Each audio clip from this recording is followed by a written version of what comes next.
Play here. Let's see. Okay. Should be good. We'll see. Anyways, welcome everyone. This is the Q&A Tuesday. So, today's the first day of me doing this Q&A, so I didn't really want to. Yes, I'm getting comfortable. I'm getting situated here. Don't mind me. I didn't really want to like rush anybody on really quick. So I figured I would just do it myself.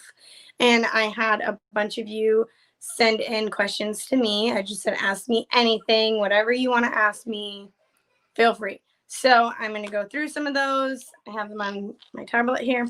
So I'm going to go through some of those questions and answer them. And we will just talk and go from there. Diano72217, nice to see you. Nice eyes. Thank you. What happened to your hand? My hands are fine. My arm. Where's my camera? There it is. My arm. If you don't know, I am on dialysis. Long story short, I was born with bilateral reflux disease. It wasn't caught and found until I was around age 9. And by that point, my kidneys already had a sufficient amount of damage done to them. So I was in need of a kidney transplant. My wonderful, wonderful grandma donated her kidney to me when I was 15 years old. That was 12 years ago. And since then, the thing with transplanted organs or transplanted kidneys anyway, I can't really speak for any other organ because I don't know what I'm talking about. But for kidneys anyways, they don't last forever.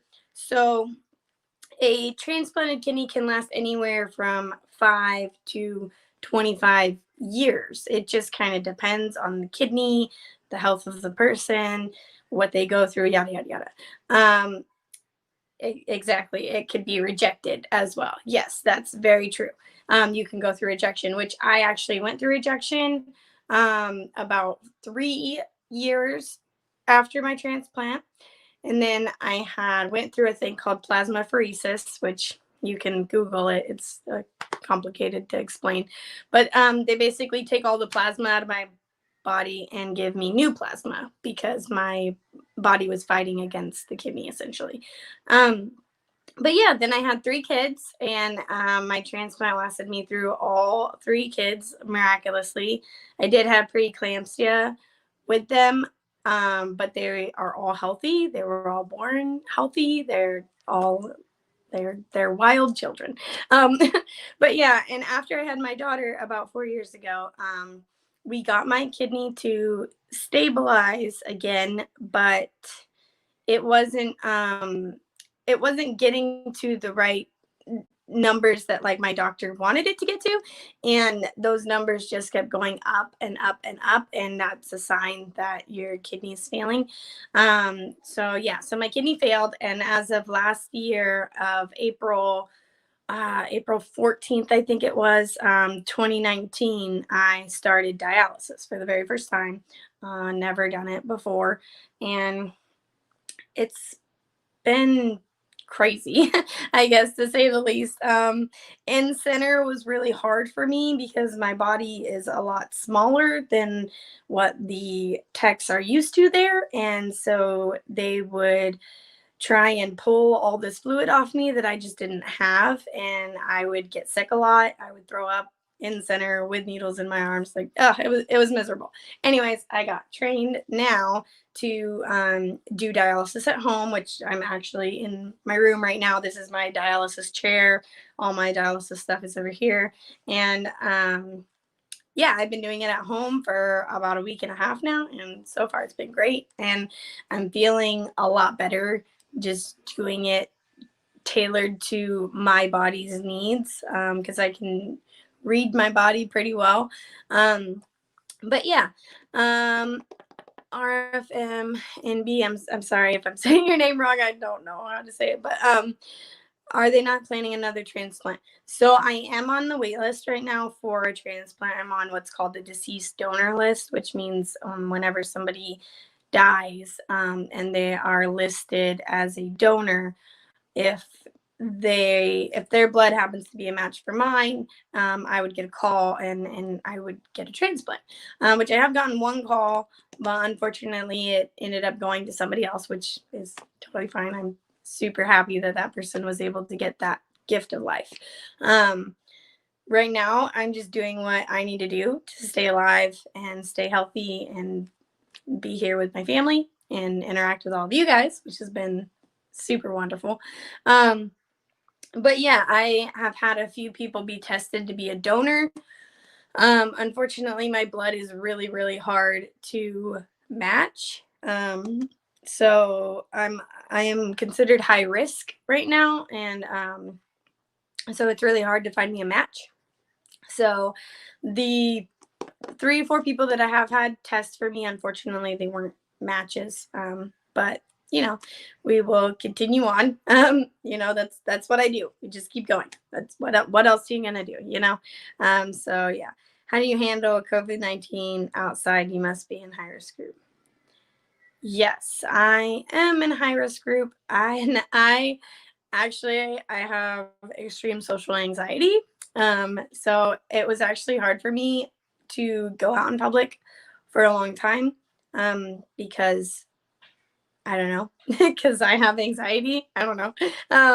But yeah, so my husband, being the wonderful, amazing man that he is, he goes and does all the shopping for us. He goes into the stores. He picks up like prescriptions if I need prescriptions picked up. He goes in pretty much everywhere so that I don't have to, which I really appreciate. Yeah, because for one, my doctor also told me that he doesn't really want me going anywhere, being around a bunch of people. So we try and take our precautions. I love going for walks. I love being out in nature. I love being outside just in general. But just being around like a bunch of people, just, I don't know. It's just, I get anxiety. But yes. So wrong HLA. To be honest with you, I don't know what that means. HLA. I'm so like not super smart when it comes to abbreviations on things, so I do not know.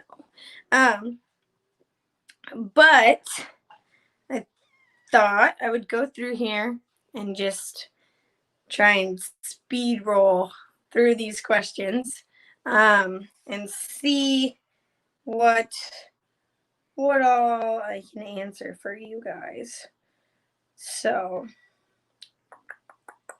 sorry, I have to go over here because I screenshotted a bunch of your guys' questions. So, if I can find my screenshots, that would be cool.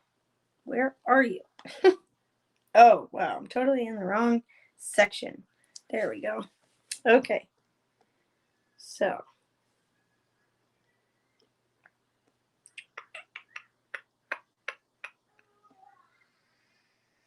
yeah, my kid's being crazy. Okay, so I'm just gonna randomly go through these. I kind of screenshotted them backwards as how I got them. But anyways, what are 3 things that you do to relax?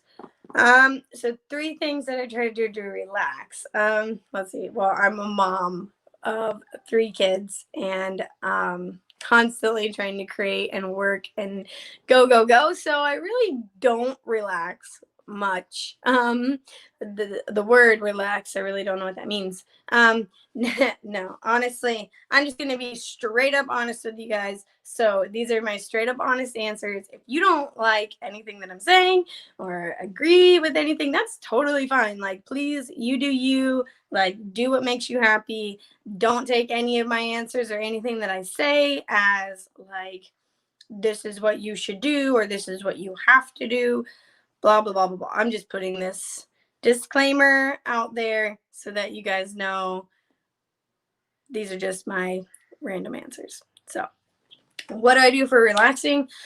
So to relax, honestly, sometimes I like to just zone out and draw. I can just sit there and listen to music and zone out and draw for hours, and it literally does not even feel like hours to me. I look at the time and I'm like, I used to draw in center all the time and I'd have to be there for 4 hours. And I would be like, you know what? I'm just going to sit and I'm going to draw something and we'll just see what happens. And then next thing I know, my nurse would be tapping me and be like, hey, like, you're done. It's time to get off. Let's get unhooked and everything. And I'm like, oh wow, okay, cool. So drawing has always been kind of just like an escapism thing for me. Also, as silly as it sounds, just going for a drive and listening to some of my favorite music like is very like calming and relaxing for me. It's very peaceful. A lot of times like putting all my kids in the car and just going for a little drive, like sometimes that's the only way I can get some like peace of mind where I'm just like, okay, we're gonna take some quiet time, we're gonna go on a drive and we're just gonna look at nature. Okay, that's what we're doing. But yeah, but it helps me to calm down and relax and just, not have to think about anything, especially when I'm super, super, super stressed out. Like, it's just, I don't know, sometimes it's just easier to just go for a drive and not think about anything and just, enjoy the scenery and enjoy listening to music and all that. Um, Now I'm gonna say honestly the first thing that came to my mind when I got asked this question, what is something that you do to relax? So my husband and I, we don't get a whole lot of time together.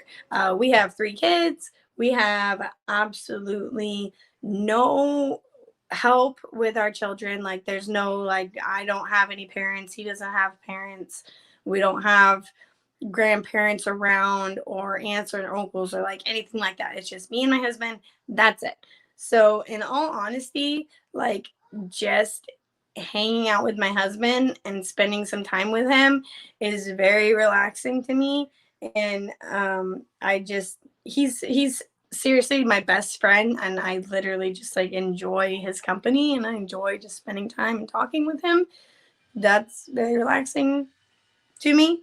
Um, Also, sex is very relaxing. So yeah, I don't care. Anybody could be like, ew, gross. You're so gross. You know what? Sex is natural, and it's a totally natural thing that adults are allowed to do, consenting adults, okay? And yeah, if you've never had sex, then you probably don't know what the hell I'm talking about. But if you've ever had a bad day and you're really frustrated and you're really stressed out, it might help a little bit, okay? I'm just saying.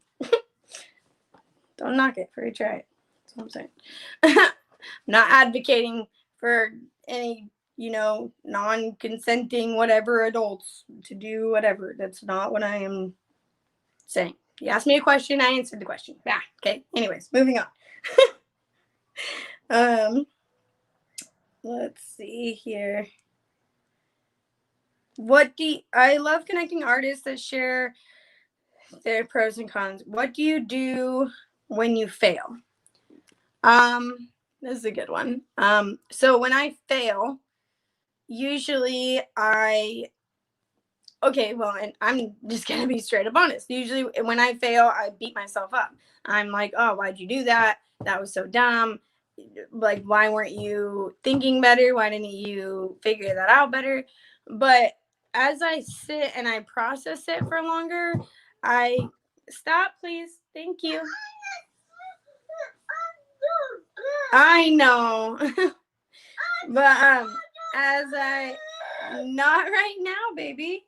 In a minute. I know. Sorry, my daughter is yelling at me and she's mad at me now. But I would totally let her come in here, but she doesn't have any clothes on. So that's just not allowed. And that was her choice. I got her dressed and she took them off. Okay? So anyways.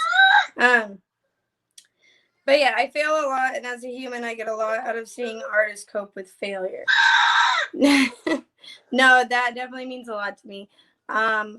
One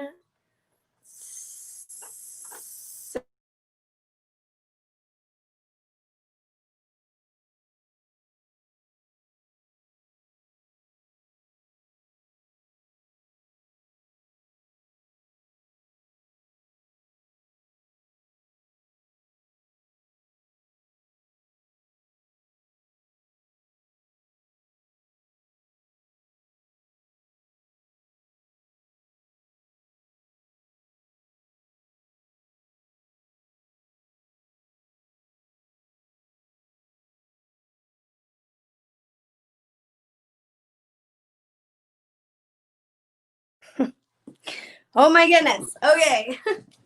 Let's try this again. Children, right? Children. Am I right? Yeah. Can't do anything. This is what I mean. We have absolutely no help. I have no babysitters. I don't even know what a babysitter is. Never had one. Never used one. Ever. Anyways, if you're a mom or a dad and you spend all day every day with your kids and you feel me, then love this post or comment below or something. Just let me know that I'm not alone and completely crazy. Anyways, yes, how do you deal with failure? Okay. So like I said, usually I beat myself up like an idiot, and then usually later, like I have to usually listen to some Gary Vee or somebody talk some sense into my brain, because otherwise I will sit there and beat myself up over and over and over, which gets me nowhere. So I try and sit and think and be like, okay, so you need to learn from this. What did you do wrong? Or what do you feel like you did wrong? And how could you improve it?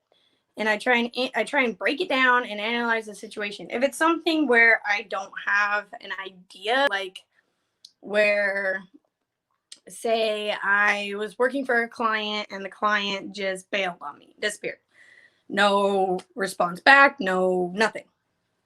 I could sit there and analyze it and be like, what did I do wrong? I don't understand. Like, I tried to do everything I could. I can beat it to death over analyzing it. Or I can realize that obviously I did something that that person might not have liked or enjoyed or whatever, but I ultimately have to focus on my happiness and what I'm doing and where I want to go from there. So when you fail, I think it's important to realize, like, what is your end goal? What are you trying to do? And did you fail because it was something that you could have improved on? Or did you fail, like, in your mind, to yourself or to someone you were working with? I think you have to break it down and analyze that, and then you can go from there as far as like, how do I move forward now? No matter what, I think it's important to move forward, but you got to figure out what's the right way to move forward. I think failure is important. Everybody goes through failure. We all fail. All of us do. Every single person fails. Like, everyone does. The people who excel the most in life, or the people who you probably look up to, have failed more times than they will ever like tell you, because they don't sit there and dwell on their failures. They realize they failed, they get up and they move forward. That's the most important thing about failing, is learning from it and moving forward. So it's okay to fail. I'm probably going to fail right now. I'm going to fail 100 times. Like, there's what, 5 people on 4 people on this live stream right now, and like, to some that could be considered a failure. They could be like, oh, nobody's watching my stream, I'm failing, which I could feel that way too. But I'm just going to keep doing what I'm doing because I enjoy doing it. And like what Gary says, if you enjoy doing something, just keep doing it. I'm not just going to do a couple shows and then be like, oh, I'm giving up because nobody watched my show. Gary did a show for like 6 years before anybody even noticed. So my idea on failure, you guys, is fuck failure. Like, really, failure, it's just a word. It should be like a lesson. It should be a lesson. You should change the word failure to a lesson, because you're learning something. You didn't fail, you just learned a lesson. You just learned how to do something a little bit differently. You learned that you need to maybe change your angle on it or have a different approach. It doesn't make you a failure. No one is a failure. Okay, let's see.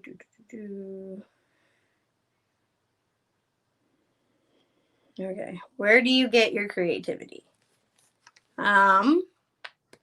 Well, that is kind of a hard question because I don't really know. Where you get your creativity, I honestly don't know. I've always had this desire to want to make things and do things and try different things and just make a bunch of random stuff. I've made tons of things, from baby clothes to blankets to art to canvases to digital art to logos to photos to videos to now I'm making a show right now. So I personally think that everybody has the ability to be creative. I honestly think that it's like a muscle, and it's like if you don't use it, you won't get anywhere. Like if you want to be creative, if you have a desire to do something or create something, like go do it. Go do it. No one is stopping you.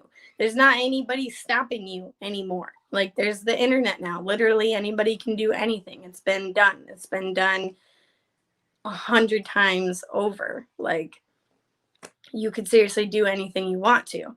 Like look at Post Malone. He got noticed by being on Spotify. His song blew up like overnight. Now he's a huge like celebrity. Like I mean, it's things like that have happened in every aspect of life, for art, for music, for writing, for TV, for all kinds of things. So like anybody can do anything. We all are creative, in my opinion. We all are creative. The way you talk can be creative. The way you dance can be creative. The way you work on your craft that you do better than nobody else, like that can be creative. Like, so don't judge yourself, and don't. I get that question a lot, or I get people that say, "Oh, I'm not creative. I don't know how to do that. I don't know how to be this way because I'm just not creative. I'm not a creative person." And it's like, no, that's not true. We're all creative, all of us, every single one of us. And if you don't believe me, go read Creative Calling by Chase Jarvis. It'll open your mind. So, what is the best thing that has ever happened to you? Wow. That's a hard question. That's a hard question. I can't. Okay, so I'm so bad when it comes to like favorites, or what's your best moment, what's the best movie you've ever seen, or what's your favorite song, or your favorite this or your favorite that. Like I have so many likes and loves and favorites and all this that I can't just pick like one thing. So the best thing that's ever happened to you. I don't know. Honestly, there's three best things that have ever happened to me, and they are my children. So, like, they are my entire world. Like, I love them more than life itself. Like, I can't even explain how much my kids mean to me. And it's also why I push myself so much, why I push myself to be uncomfortable, why I push myself to do things, because I want them to know mommy can do things too. Mommy can be successful. And I want my daughter and my sons to see like a woman can be successful and a woman can do stuff too. And like, I want to instill that in them. So, two other best things that have happened to me is one, when I got with my husband, that was just amazing. And the other is when I was on Tea with Gary Vee, guys. I mean, how can you beat that? Like, that's just, I got to talk to like, if I could choose any number one like celebrity or anybody to like sit and talk and have a conversation with, it would be Gary. He's so smart. He knows what he's talking about, and he just inspires the hell out of me. Like how fast he goes, how much he just doesn't care, how much he just doesn't give a fuck about what anybody thinks, and he does his own shit. But yet, you know, he has a huge heart and so much compassion and empathy. And when you talk to him, you could just feel it. Like it's incredible. And like he reminds, like, I don't know, I see so much of myself and like who I want to be like in him, which might sound cheesy or silly or whatever the fuck. I don't fucking care. Like he's a great fucking person. And if you guys are watching me right now, it's probably because of him. So I don't know. There's that. How was your day? My day was awesome. How was your day? My day was pretty good, actually. So I went to go do dialysis last night, and it was a major epic failure. Let's talk about failures here. I went to do dialysis last night, and I poked myself in the arm up here, which is still pretty sore. And I don't know what happened, but the needle there was no blood coming out of it, which is not a good sign. So tried doing everything I could to get the needle to work, and it would not work. So I was like, screw this. So we woke up, my husband and I woke up early this morning, and I did dialysis early this morning. So, I mean, that was most of my morning was taken up doing that. It was about 3.5 hours of treatment this morning. But so far, the rest of the day has been really good. It's sunny outside, and it's nice, and it's warm, and I love the summer because I love being warm, and I can't stand being cold because it makes me feel just, I hate it. But yeah, anyways, so yeah, my day is pretty good. Have you ever been to Bend, Oregon? I used to live there, and I worked at Mount Bachelor. I miss the PNW. I have not been to Bend, but my husband has been there. He actually went to military school there, and he says it's absolutely beautiful, and he loves it there, except he says I wouldn't like it because it snows a lot more there than it does here in Portland.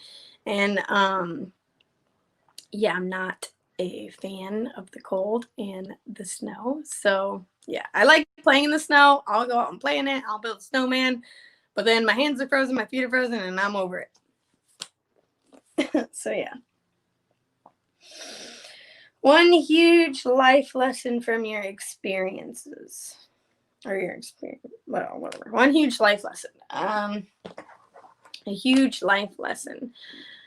The biggest thing that I try to get across to people is we only have this one life. Like, that's it. Like, there's no do-overs. Like, you don't get to go and do this whole thing again and be like, oh, but this time I'm going to do this and this and this because I fucked that up last time. No, like, this is it. And this is what we got. And we don't know what happens after we die. Nobody has that answer. We can all guess. We can all speculate. We can all think that we all go off to, do whatever else after this life. But the fact is that nobody knows. Nobody knows for a fact what happens. And like Gary says, the chances of you becoming a human being are 400 trillion to 1. 400 trillion to 1. I mean, you have the chances of winning the lottery 10 times in your life than becoming a person. So the fact that you're even a person and you're here right now is pretty fucking amazing. So, like, take advantage of it. Like, why would you not? Why would you waste your time? Don't waste your time on dumb bullshit. Don't sit around your house and just watch Netflix all day long. I mean, unless that's what makes you happy. If that's what makes you happy, do what makes you happy. But if you're miserable and you're in your house complaining and you are just hating your life and feeling just angry at the world, sitting around watching other people on social media, sitting around watching Netflix all day, sitting around doing nothing is not going to change your life. Like, dude, like, seriously, we don't have a lot of time in this world. You don't know how much time you have. And for how long the world has been going on, I'm sorry, but 100 years is not even that much time. Like, it is, but it's not. It is, but it's not. Like, I've learned a lot from Gary here, you guys. So if you hear any familiar shit, that's probably fucking why. But it's like, this is why I'm trying to just be who I am and just put myself out there, because I have held myself back for so long. I've sat here and I've overanalyzed myself. I've picked myself apart in the mirror 100 million times. Like, oh, you're not pretty enough. You don't sound pretty enough. You're not proper enough. You're not a girl enough. You're not, like, all this stuff that has made me so insecure that I didn't do anything for 5 years. For 5 years, longer than that, for 6, 7, 8 years, I did nothing. I've had these dreams, these goals, these desires of doing things, and what have I done with them? Like, oh, you want to know what I've done? I'll show you. This is what I've done. I'll show you guys. This is what I've done. What I've done is, see this notebook? I have about 5 of these notebooks like this, and they all, sorry, I'm trying to get up so I can show you. They all are filled page to page all the way through with ideas and things that I wanted to do, poems that I've written, songs that I've written, goals that I've set for myself. Like, guys, that's what I would do. I would write down everything that was in my head. I'd be like, I have all these ideas. I got to get them out of my head. I got to put them somewhere. I got to do something. I got to do something. That feeling in your body when you are like, oh, I have all these ideas. I got to write it down. I got to do all this stuff. That feeling is your body telling you to just go, get up and go do it. Don't just write it down. Don't just write it and pin it and be like, oh, I'm going to save this for later. This will be such a cool idea in like 3 years. Oh, this will be a great idea 2 years from now or a year from now. No, don't do that, because you're never going to do it. You're never going to do that idea. You're going to write it down and your brain's going to forget about it, because you taking that action to write it down is like, it's like tricking your brain. So when you get that feeling and you're like, oh, I'm going to do this. This is a great idea. This is amazing. I'm going to write it all down and plan it out. And I'm going to do it all exactly according to this plan. Your brain loves to dream.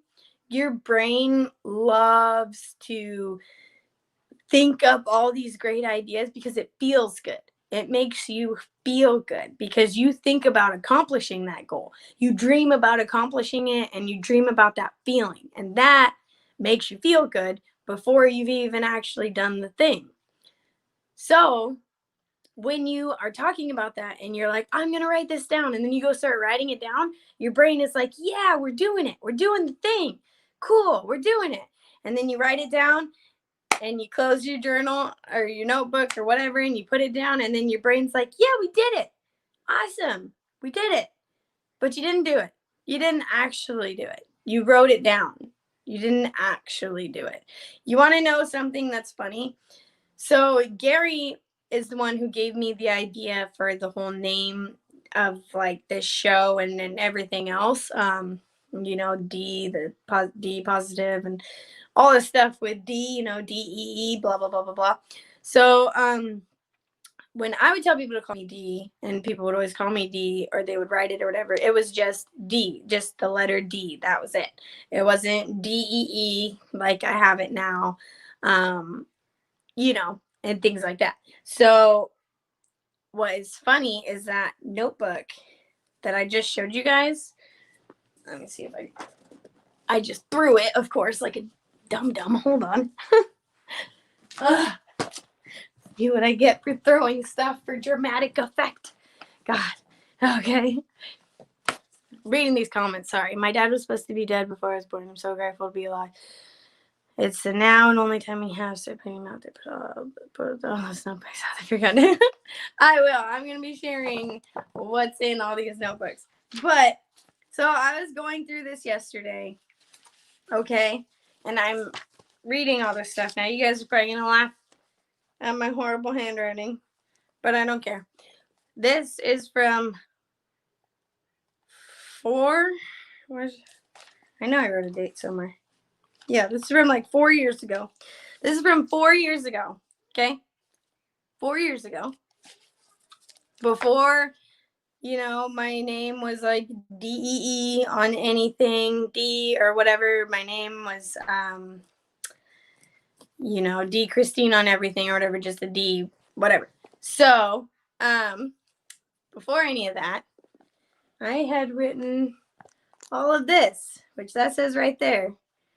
You can read it. It says The D Show. That's an idea that I had 4 years ago, you guys. 4 years ago, I wanted to make a show all about positivity and connecting with you guys. I'll read you what it says. So my plan was to do it on Mondays, Wednesdays, and Fridays. That was going to be the days of the show. Mondays was going to be for moms. I was going to talk about mom stuff. Wednesdays was going to be what's the word around the world. We talk about events and things that happen around the world and things like that. And Fridays would be would be our untalkable topics. So things that people have a hard time talking about, like sex and relationships and dating and, you know, drugs or, you know, just the things that people have a hard time talking about that we deal with in our everyday life. And a lot of people have dealt with in their families, like alcoholism or drug abuse or mental or physical abuse and things like that. I was going to talk about all that kind of stuff. I was going to make all that on Fridays for the untalkable topics. But yeah, and then I just said I also want to have a Q&A where I answer questions and talk about shit on a completely real note. Answer questions and just talk real with mostly unedited, except chopping out all my and likes and all my dead time, you know. Waldy, hi, I'm Gregory Miller. I got it. My show going on my Facebook. Strange Society Originals. That's cool. Well, hi, Gregory. It's awesome to meet you. Thank you for watching. I'm so glad to have you here. So I appreciate all your comments and everything. You are super awesome. But yeah, I even wrote like a couple ideas like of things to talk about, what you should invest in when you're a mom. You know, once you lose your mind, you won't be able to find anything else. That's what happens when you become a mom. Once you become a mom, you lose your mind. And once you lose your mind, you can't find anything else. So there's no point in looking anymore. But yeah, so but yeah, so I used to write a lot of stuff on here, and I am going through this entire notebook and like trying to create content out of it and connecting with you guys and making a bunch of stuff. So it's been really interesting to go back and look at a lot of my stuff and to see what's actually coming to light now. It's pretty crazy. Pretty interesting. Okay, so I got a question that was kind of a little bit of a heavy question. I feel like I didn't really know how to answer it, but I do want to try and answer it. So I've actually been asked this a couple different times. A couple of times was in a message between someone, and that's like a private message. So I'm not gonna like, you know, divulge their information and all that stuff. But I do talk about mental health and relationships and abuse and all that stuff. And in case you guys don't know, I'm going to talk a little bit right now about my history and my childhood before I get to that question. So when I was born, we're taking it all the way back now. We're going back 29, 30 years, even before I was born. Okay, that's how far back we're going. My mom got pregnant with me when she was 15 years old. She had me when she was 16. So my mom's birthday is in December, and I was born in May. So I was supposed to be born in June, but I was born a month and a day early. My mom was in an excruciating labor with me for about 2 days. I know she was in labor for like a whole day overnight, and then she didn't have me until the next day. But you know, being a child, because that's what she was 16 years old, barely 16 years old, going into labor. It was extremely painful for her, as I could only imagine. She was very young. She wasn't equipped to be a mom then yet. It was very early for her to, I could not even imagine. I became a mom when I was 20, and I felt like I was even too young, and I was 20 years old. But yeah, so long story short, my grandma ended up getting custody of me when I was 3 months old.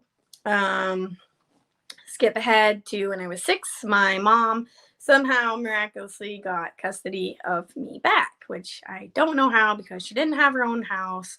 She was living with her boyfriend's parents at the time. So I don't know. I don't even know how she got custody back of me. But when I was young, living with my mom and my stepfather at the time, there was a lot of drug abuse in the household, a lot of verbal abuse in the household, physical abuse. Obviously, with that comes mental abuse. And yeah, it was just a very difficult childhood, especially with me then having my health issues, which we didn't discover until I was 9 years old. So there had already been years of that abuse going on in the household. My grandma was my safe place. I went to her house every weekend, and she was just where I was always happy, where I always felt safe, and where everything just made sense, as a kid. But yeah, so yeah, dealing with that, growing up with that a lot. My mom did eventually get clean off of drugs. Unfortunately, she turned to alcohol instead. So that was fun dealing with all through my high school years. Was constantly dealing with that, having tons of people over at my house. They'd be over until early into the next day, and they would be drunk and sleeping on my couch or sleeping somewhere in my house, and I would be up until 5 or 6, and then I'd have to go to school at 7, and it was just crazy and chaos. And so yeah, now following that, I actually ended up going into a foster home, and ended up not I didn't graduate high school, but I left high school and I went and got my GED in college. So I went and did that. But after that, when I was an adult and getting into adult relationships, I found myself being in a very verbally abusive relationship. I felt very mentally abusive. I wasn't allowed to do certain things, wasn't allowed to have certain friends, wasn't allowed to talk to girls, wasn't allowed to talk to guys, wasn't allowed to go anywhere, wasn't allowed to get dressed up, wasn't allowed to take pictures of myself, wasn't allowed to do anything really that made me feel sexy or made me feel good about myself or made me feel any which way, because if so, then I was being a whore or I was seeking attention, or whatever else women are told that is just a bunch of stupid nonsense. So yeah, I have been asked this question a few times, and I've gotten a few messages about it, about women who basically they are asking me how to tell if they're in an abusive relationship. So that's something that I kind of want to talk about a little bit. So if you even for me anyways, it's if you're even asking that question, if you're even asking the question like how do I know if my relationship is abusive? That to me kind of seems like a little bit of a sign that it might be. Like if you're even just thinking that, like it might be. Um so for me, I'm going to answer this personally for what my answer would be. My answer is probably not going to be the same as everybody else's answer. No, I'm not a licensed therapist. No, I'm not a fucking doctor. I'm just a regular goddamn person who's dealt with a lot of shit in her life. So here we go. For me, if you're in a relationship and that person is doing anything to make you feel like you can't be yourself, that's a problem. If you're in a relationship where someone calls you names like a whore or a slut or anything else, and you like, that's not okay. Like, that's not okay. We don't need to call names. We're all adults here. You don't need to call someone a slut or a whore or anything like that just because they want to dress nice or wear a crop top shirt. Like, seriously. But yeah, there's so many women that I see, and I mean, this happens to men too. So I'm not saying it only happens to women, because I definitely see it happen to men too. But I see it mostly happen to women where they can't be themselves. They can't say what they want to say. They can't talk to people on the phone. They can't dress how they want to dress. They can't text their friends. They can't take pictures. They can't go out and have fun. They can't do those things, and that is not okay for me. In my book, that's not okay. If any man was to try and make me feel that way, I would be like, dude, I'm out. Not cool. No, I'm out. I made a deal to myself once I got out of those 2 bad relationships that I was in. I made a deal to myself that I was going to value myself, and I wasn't going to let anybody else treat me that way anymore. I wasn't going to let anyone else stop me from being who I want to be or make me feel bad for doing the things that I want to do and being who I am. Like, you're a woman. You can wear whatever clothes you want. You can wear your makeup however you want. You can wear your hair however you want.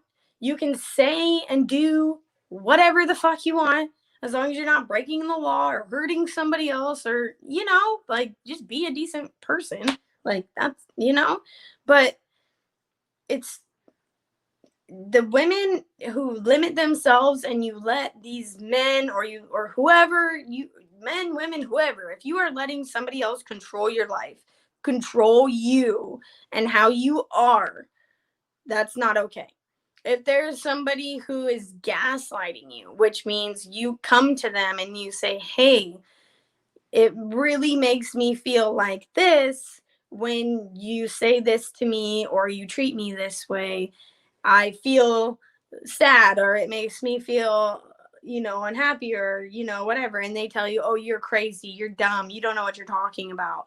They gaslight you. That's gaslighting. That's if someone makes you feel like you're crazy, or they tell you you're crazy, or they dismiss your feelings, making it be like, oh, you're making a big deal out of nothing, or you're being so over dramatic, or like that. They're not truly listening to you. They're not caring about what you're saying. Like, now being in a relationship with somebody who actually, like, treats me like they value me, with somebody who actually treats me with respect and actually, like, listens when I say something, or if I say something is hurting my feelings, he will truly listen to me. Like, it is worlds of different, and it has helped me grow, and it has helped me become the person who I want to be. Because for the longest time I was like, oh, there's something wrong with me. Oh, there's my hair is dumb, or oh, my makeup is dumb, or oh, maybe I am a slut. Maybe I am asking for attention because I dress like that, and because because I like to dance, or because I like my music, or because I like to have fun. Like, maybe I am being promiscuous, or no, no, no, no, no, no, no. Don't think that way. Please don't think that way. Please don't think that way about yourself, because I've thought that way about myself for a long time, and I still deal with the ways that I feel about myself. Like, I'll wear something and it'll make me uncomfortable to go outside, and it's just like a crop top t-shirt. It's nothing like, like I'm flaunting anything. Like, I'll be in a crop top t-shirt and shorts, and my husband will go outside, and I'll be like, I need to put some pants on, or I need to go get a bigger shirt or something. And he's like, no, you don't. You're fine. There's nothing wrong with you. Like, you look beautiful. Just come on. So, like, it's taken me a lot to try and, like, decondition myself or uncondition myself from those thoughts and things. But please, please, please, please, please, please, if anyone is making you feel that way, if anyone is making you feel inferior, or like you don't matter, or like they don't care about you, or, it's mental abuse is real, and it's not cool. So you can tell if you're in a relationship like that. You get that feeling, that sinking feeling, where it feels like your heart just sinks down into your throat, and like you literally are like trying to swallow it. Like, it hurts so bad. And that's that feeling that people get when they're holding so much in, or they're holding back emotions. And, like, nobody should feel that way. Nobody, when you're in a relationship, you're in the relationship to have a partnership. You're there to help each other grow. You're there to help, like, nurture each other, and to be each other's best friend, and to be like, hey, I got you. Like, you're my partner in this life. I'm choosing you to have it with, and I got you. Like, you got any problems, come to me. Like, if you're having a hard day, come to me. Like, I am here for you. I'm your number one person. That's why I'm here for you. Like, I don't know. To me, that's what a relationship should be like. And to me, that's what I feel like my relationship is with my husband. I can call him no matter what, and he will be there for me. I know that. No questions asked. You should know that about your partner. That's just my opinion. So that's just how I feel. Gregory, you're awesome, and I appreciate all your comments so much. Damn, my empathy goes out to you. Thank you. You feel it. And yes, if you're asking, usually it's yes. Yeah. I've seen that myself. Lost a lot of guy friends because I kicked them to the curb and saved the girl. Yeah, I'm having a hard time in my relationship. Feels like she's listening, not understanding. Especially my dreams I get. They're your dreams, they're not mine. Okay, Gregory, I completely get that. And sometimes with our partners, they're not always going to understand our dreams or our goals or the things that we want to do in life. Honestly, my husband has been a huge supporter in everything that I've wanted to do. And like back when I was writing those notebooks and making all those notes, he would always be like, do it, do the show, do it, like make it, do it, just put yourself out there and do it. And I couldn't do it because of my own just insecurities. Like, it honestly wasn't until talking to Gary and he just like pushed me over the edge, and it was like a light bulb just went off, and I'm like, what the fuck have I been doing? Why am I wasting my time? And yeah, so I definitely understand when you're talking to somebody, because I talked to the rest of my family about dreams and goals and things like that I want to do. Now, I know my family loves me. I know that they love me, and I know that they care about me with all their hearts. But we don't always see eye to eye on the things that I want to do or my ambitions or things like that. They might think that they are a little bit crazy, a little bit above my level, and a bit kind of in la la land or too good to be true kind of reality situation. So it's like, I get responses like, oh, that's good to have dreams, just always remember you can always work at McDonald's too. There's nothing wrong with that.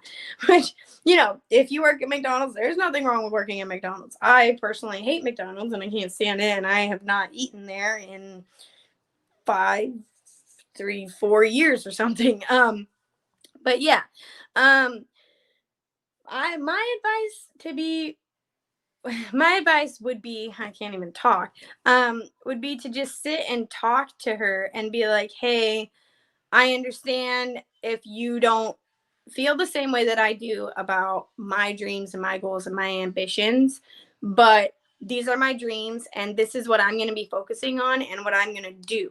So you being my partner and being the person that I want to spend this life with or this time with, or, I want you to support me in this. So even if it's not, you can be like, it's not your dream, it's not your goal, that's fine. But I at least need to know that you support me. I need to know that I have your support, because knowing that means the world to me, and it will help me to move forward in what I'm trying to do, knowing that I have your support. Just say that to her and see what her response is to that. But yes, I don't have that support. Talk with people, same mindset like you. My 100 circle. I worked 8 years of my life in McDonald's. That's awesome. My brother actually used to work at McDonald's, and he was a manager. Actually, I have a cousin who used to work there also. So all love to anyone who's worked anywhere. Actually, if you worked in any fast food industry, I send you mass amounts of love, because I don't know how you deal with some of the people there and how they are so rude to you and they treat you with such disrespect. Like, whew, that alone teaches you some patience. So how do you know they're just saying it or they're not just saying it? Well, you see, that's the thing with people, is people can just say things and you never really know I mean, you get a sense of a person, but you don't really get a sense of a person until you've been around them for a long time or you've been with them for a long time. My husband and I, we've been together for 5.5 years. Um, so I say, like, I know him pretty well. I know him better than anybody else knows him. But the person that I was with before, was very good at saying things. He would always say really nice things. He would always say, like, oh, that I was the world to him, that he'd love me forever, and that, he would die for me, and like all this dramatic stuff, just super lay it on thick. Oh, I love you so much. You're the most beautiful girl in the world. Like, yada, yada, yada, all this stuff. And he was cheating on me with 4 or 5, who knows how many other girls that he was cheating on me with while I was pregnant at the same time. Um, so it was a big kind of slap in my face to have to realize that, you know what, people say words a lot, and people say a lot of really good words, and they say really good words because it gets them what they want. And some people just are like that, and there's just nothing you can really do about it except distance yourself from that person.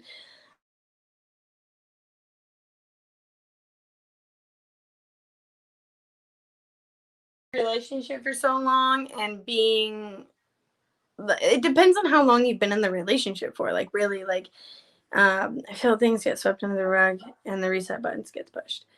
I see that happen with a lot of relationships where a lot of people feel that happens, where they get into a fight and they'll just kind of sweep it under the rug and move on. And that to me is not a way to handle things. I don't like to handle things like that. The only way, the only time that I will handle something like that is if there is something that has to be done, like we have to go to an appointment or something has to be done right now and we're arguing or something, then I'll be like, hey, we're going to table this and we're just going to put it here for now and we'll deal with it later. We will come back and talk to it, but we're not going to do that right now because we got shit to do. But, your feelings matter, and how you feel matters. Like, you should be able to communicate with the person that you're with. I mean, you're with that person be, because you care for them, right? I would imagine that you're the person that you're with them because you care about them. And it's, we get into these relationships and it's always like a tango type of game. Like, you never know, oh, I'm going to give a little, or are they going to give a little back? I'm going to love more, are they going to love me back? I'm going to, try to move a little bit more forward in the relationship, are they going to move with me? It's this like tango that you is like a give and take, and it's like, if you're not tangoing at the same rhythm, things get unbalanced and you guys aren't on the same wavelength anymore, and things start to get rocky and conflict starts to happen. So I've realized, like, when that starts to happen, the best thing to do is, you honestly, like, I believe in, like, reading the book about love languages. If you don't know what love languages are, go look it up. There's love languages, and I believe that we all communicate differently. We all respond to love and communication in different ways. So, like, for me, my love languages are like words of affirmation and physical touch. So that's just that, like, that's what I need to understand that someone is caring for me. If I don't get those things, and I don't feel like that person is caring for me in the right ways. So, I think that needs to be taken into account when you're communicating with somebody. What's helped me a lot, because sometimes my feelings are just too much and what I'm thinking is too much, and it all comes out wrong. It all comes out like I'm attacking the person because I've like kept so much inside for so long, and then I just let it all out and it just kind of feels very attacky. So I like to write everything down. I like to write down how I'm feeling and then come back to it later once I've calmed down a little bit and read it and be like, okay, so this is what I need to talk about. And this is what I need to talk to you about. And these are the points that I want to hit on. And I just have to let you know how I feel. This is important to me, and I want this relationship with you to work, but you have to know how I feel, and we have to figure this out and move from there together. So you want to make it, when you're talking to somebody, you don't really want to make it a like, you made me feel this way and you're never there for me and you don't support me and you treat me this way and you make me feel badly. Just stop that, because that will make the person feel like you are attacking them, and they will immediately get on the defense and immediately just be like, I don't know what you're talking about. It's not my problem. That's your problem. And, immediately be on the defense. So take that out of it and just think about how you feel. Think about how that person is making you feel, and then approach them with, hey, I've been feeling quite a few different ways lately. I would really like to sit and talk to you about it so that we can work through it together and we can move through this together as a team.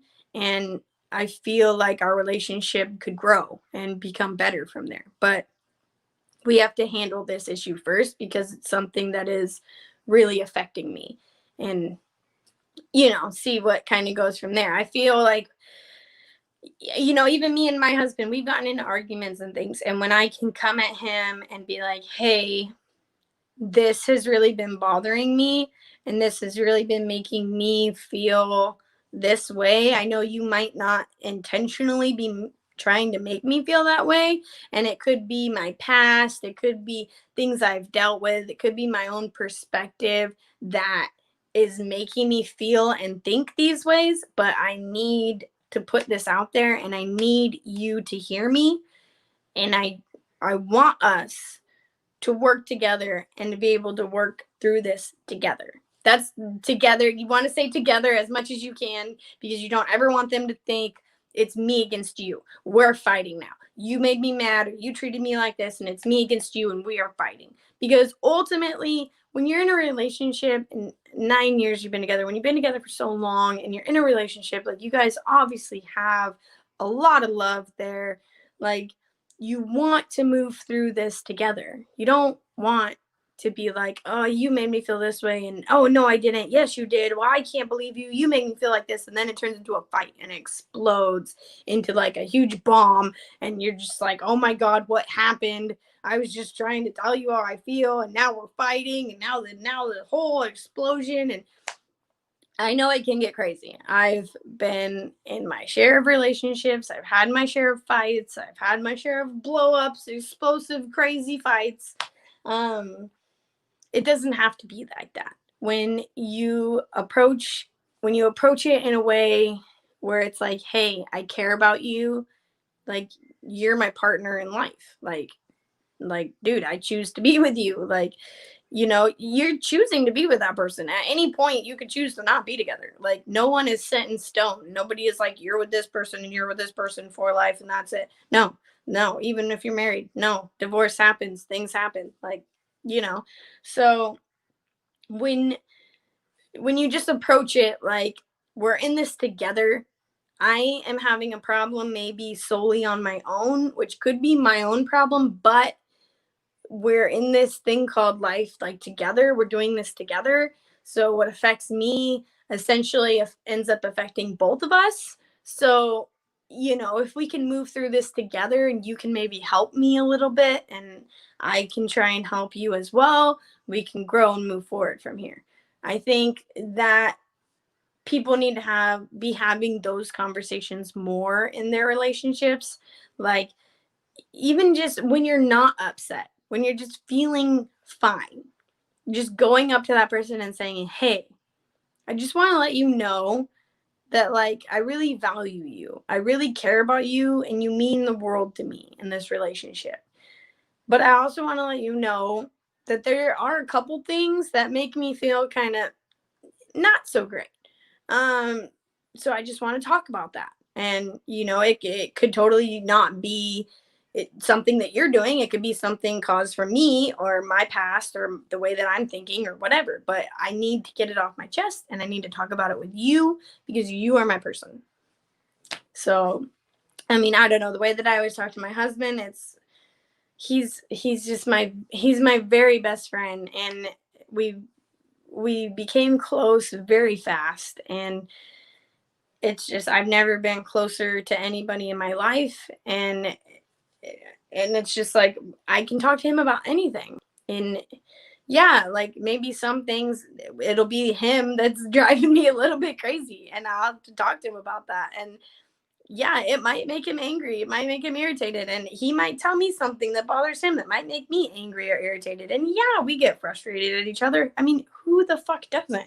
You guys are going to be frustrated at each other. You're different people. Like, there's nothing wrong with being different. Absolutely not. That's what attracted you to each other in the first place. Opposites attract.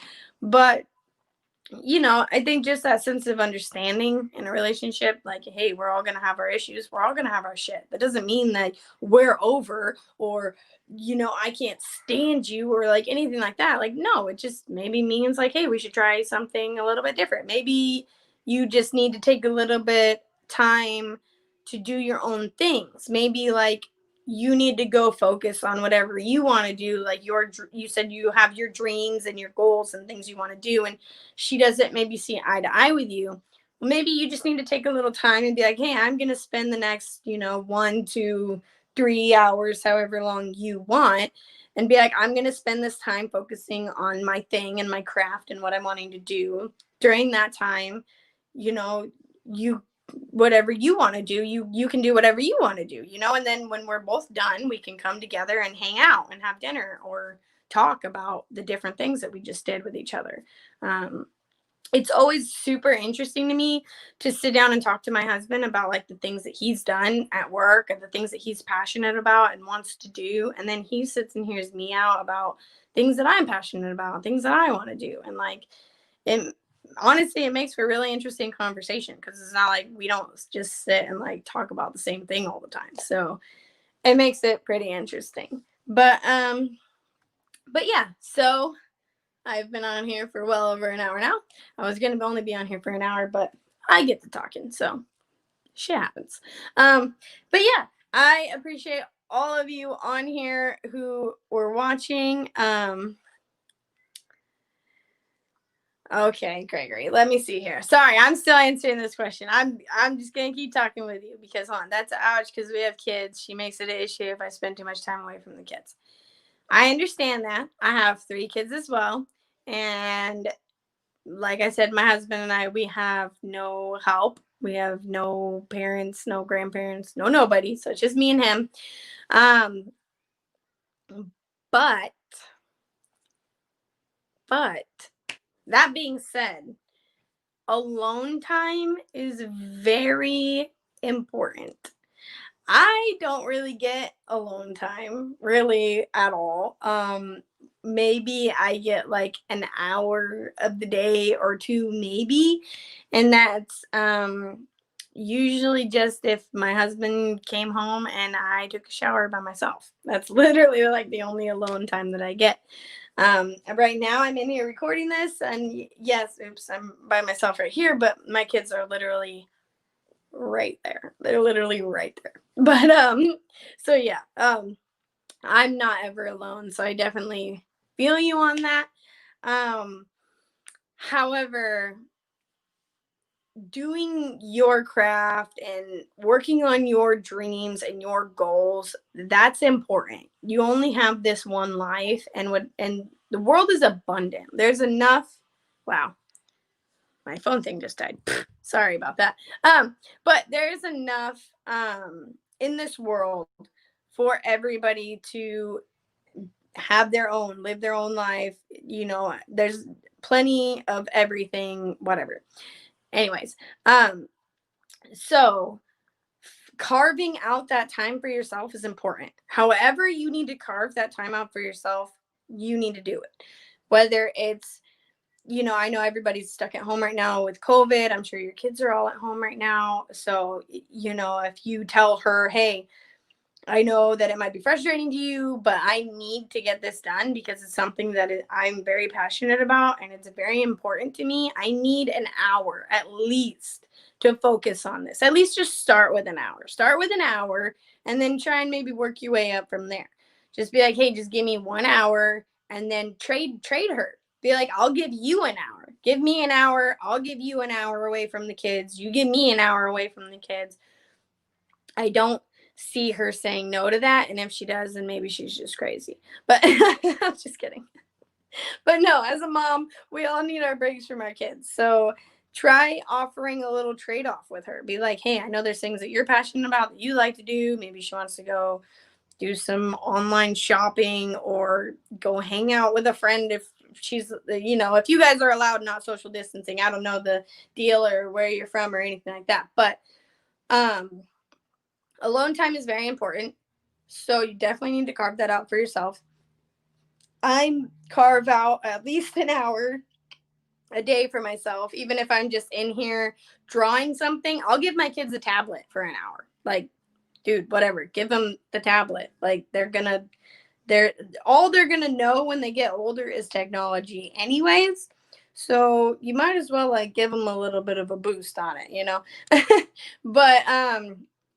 but yeah, so that's just my suggestion. I mean, my husband offers to trade off time with me, and I appreciate it. In all honesty, I just want the time with him. So we usually just end up hanging out together. But yeah, like time for yourself is important, and time for working on your craft is important, and working on your dreams. Like your dreams are never going to come to life if you don't do them. They're simply not.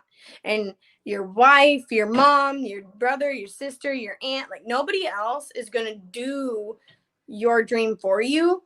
And nobody else is going to be as passionate about your dreams as you are, because you're the only one who has the vision. You have the perspective of it. You have this goal, and other people just simply can't see it from where you are seeing it, from where you are standing. They're not going to be able to see that. So just realize no one's going to want your dreams like you want them.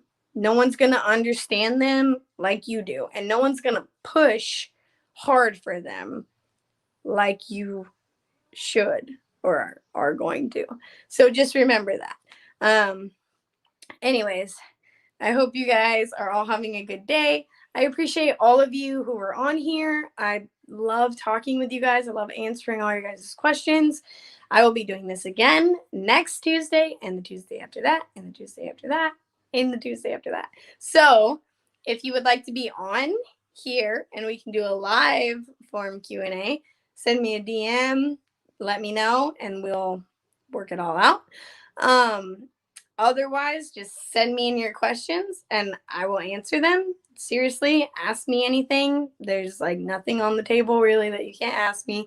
Unless you're going to ask me some like weird, perverted, creepy shit, then I'm just not going to answer it. So, but yeah, so send me your questions. I will answer them. And I would love to have somebody on. Also, I do a show on Fridays. My show on Fridays is based all around positivity and being positive in your life, navigating through fear, dealing with judgment, all that stuff. So we talk about that on Fridays, where I have guests and we talk live about it. So if you want to be on that as well, you know what to do. DM me, yada, yada, yada. Anyways, loved talking with you guys. I hope you guys are all having a great day, and I will see you later. Bye.